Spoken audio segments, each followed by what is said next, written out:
के लेक्चर में हम इंग्लिश की प्रेपोजिशंस पढ़ेंगे।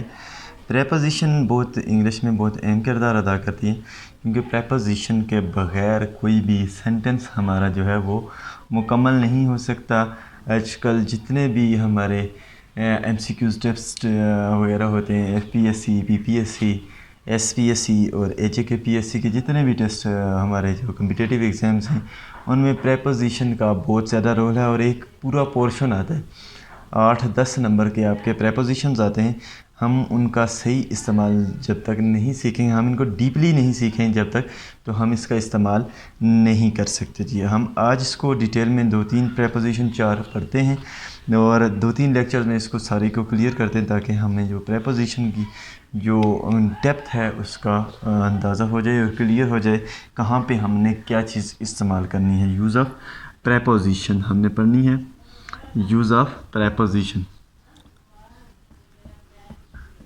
Use of preposition. और प्रेपोजिशन अब दो तरीके से इस्तेमाल होती है हमारे पास, कि एक प्रेपोजिशन ऑफ टाइम और दूसरी है प्रेपोजिशन ऑफ प्लेस। तो एक टाइम के हिसाब से भी ये इस्तेमाल होती है और फिर जो है ये प्लेस के हिसाब से भी इस्तेमाल होती है। जी, तो आज हम पढ़ते हैं preposition of time, use of preposition. तो प्रेपोजिशन ऑफ आज हम पढ़ते हैं प्रेपोजिशन ऑफ टाइम। तो टाइम के हिसाब से इसको कैसे इस्तेमाल करना है आपने, तो at, in, on, by, to. तो ये 3-4 पढ़ लेते हैं हम। एट और इन, फिर ऑन। एट का इस्तेमाल हम कहाँ पे करते हैं, एक एक कर को डिटेल से थोड़ी सी आसान अल्फाज में पढ़ते हैं, ताकि आपको ये दोबारा पढ़ने की ज़रूरत ना पड़े। एट स्पेसिफिक टाइम या प्रिसाइज टाइम के लिए हम इस्तेमाल करते हैं, इसका इस्तेमाल करते हैं स्पेसिफिक टाइम या प्रीसाइज टाइम। टाइम के लिए हम इसका इस्तेमाल करते हैं। जैसे अभी मैं एक एग्जांपल 2-3-4 लिखूंगा तो आपको एकदम से क्लियर हो जाएगा कि ये कहाँ पे इस्तेमाल। At 3 o'clock at dinner time, देखिएगा एट 3 o'clock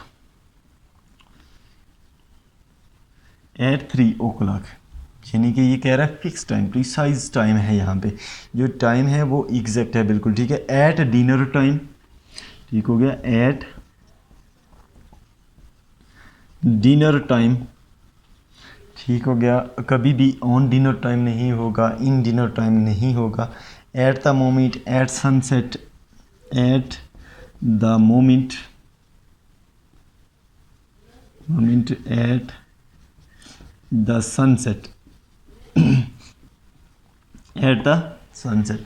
तो ये था हमारे पास एट का इस्तेमाल। तो याद रखना, स्पेसिफिक टाइम या प्रिसाइज टाइम के लिए हम हमेशा एट का इस्तेमाल करेंगे।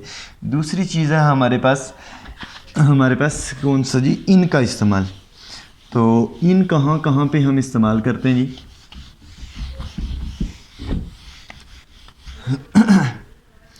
तो इन दूसरा प्रेपोजिशन है हमारे पास इन। तो इन जो है वो हम month, year, century and long period के लिए इस्तेमाल करते हैं। इनका इस्तेमाल कहाँ कहाँ पे करना है आपने, जहाँ पे किसी मंथ की बात आएगी, ईयर की इस्तेमाल बात आएगी, ठीक हो गया। सेंचुरी की बात आएगी, या लॉन्ग पीरियड की बात आएगी, तो आपने इनका इस्तेमाल करना है। जैसे इन जनवरी, ठीक हो गया। इन जो है वो 2020-21, और इन 3 years, 5 years, इन जो है ये इस तरह से लॉन्ग पीरियड के लिए इस्तेमाल होगा। जैसे मैं कहता हूँ इन जून, इन सितंबर, 2-3-4 एग्जांपल्स लिख लेता हूँ। इन जून, इन सितंबर, इन सितंबर। यानी कि जब भी आपके पास months, years of the months की बात आएगी, तो आपने इनका इस्तेमाल करना है। इन 1990, ठीक हो गया। और फिर जो है इन टाइम भी कर सकते हैं आप, इन टाइम। और Pakistan won the World Cup in 1919। ये लॉन्ग जुमले में नहीं लिख रहा, सिर्फ जो है जब आपके पास ये चीज़ें आएंगी तो इनके साथ जो है वो आपने बैक पे ये चीज़ें लगा देनी है। जब मैं फुल सेंटेंस बनाऊंगा तो लेक्चर लंबा हो जाएगा। इन शॉर्ट जो है वो आपने मंथ्स के साथ इनका इस्तेमाल करना है, ईयर के साथ इनका इस्तेमाल करना है, सेंचुरी के साथ इनका इस्तेमाल करना है, और लॉन्ग पीरियड कोई भी आएगा उसके साथ इनका इस्तेमाल करना है। उसके बाद हम पढ़ते हैं जी ऑन का इस्तेमाल। इन तो ये हो गया जी, इनके साथ तो अब जहन में सवाल ये पैदा होता है कि ऑन कहाँ पे लगेगा फिर। तो ऑन का इस्तेमाल पढ़ते हैं हम। ऑन जो है हमारे पास वो डेज़ और डेट्स के लिए लगता है, सिर्फ डेज़ और डेट्स, सिर्फ डेज़ ऑफ द वीक, ठीक हो गया, और डेट्स ऑफ द मंथ, ठीक हो गया।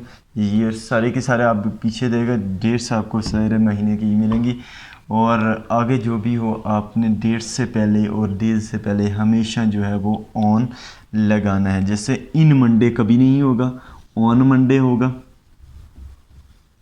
ऑन मंडे, ऑन संडे, ठीक हो गया। और उसके बाद मैं लिखता हूँ जी कोई date, on Eid day, on Eid day, यहाँ पे जैसे भी आपके पास जब डेज आ जाएगा, ठीक है, संडे आ गया, लास्ट डे आ गया, मंडे आ गया, टुडे आ गया, यस्टरडे आ गया, जहाँ पे भी डे की बात आएगी तो वहाँ पे आपने जो है वो ऑन का इस्तेमाल करना है, ठीक हो गया। और यस्टरडे हो गया, बर्थडे हो गया, ठीक है, और इन सब के साथ आपने on birthday, on birthday, on birthday, जहाँ पे भी आपने डे की बात आएगी या हर पे डे आएगा तो वहाँ पे आपने इस्तेमाल करना है जी ऑन।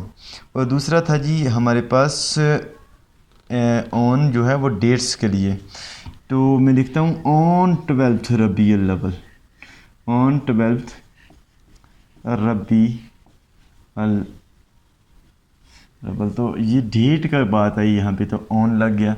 अगर सिर्फ रबीउल अव्वल आता, मंथ था, तो हम इन रबीउल अव्वल लिखते हैं, लेकिन यहाँ पे डेट है ऑन 25 दिसंबर, तो यहाँ पे हमारे पास जो है वो डेट 25 लिखा हुआ है, तो इन दिसंबर होता अगर जो है वो हमारे पास ये नहीं होता, डेट ना होती, तो यहाँ पे हमारे पास डेट गिवन है, इसलिए हमने ऑन का इस्तेमाल करना है जी, ठीक हो गया। ये हमने कुछ 3-4 प्रेपोजिशंस कर ली हैं। नेक्स्ट जो है हम इसकी मज़ीद प्रेपोजिशंस और उनका इस्तेमाल करते हैं अगले लेक्चर में, तो उम्मीद है आपको समझ आई होगी। तो इस तरह से हम छोटी छोटी जो चीज़ें हैं उनको हम करेंगे ताकि आपको आसानी से क्लियर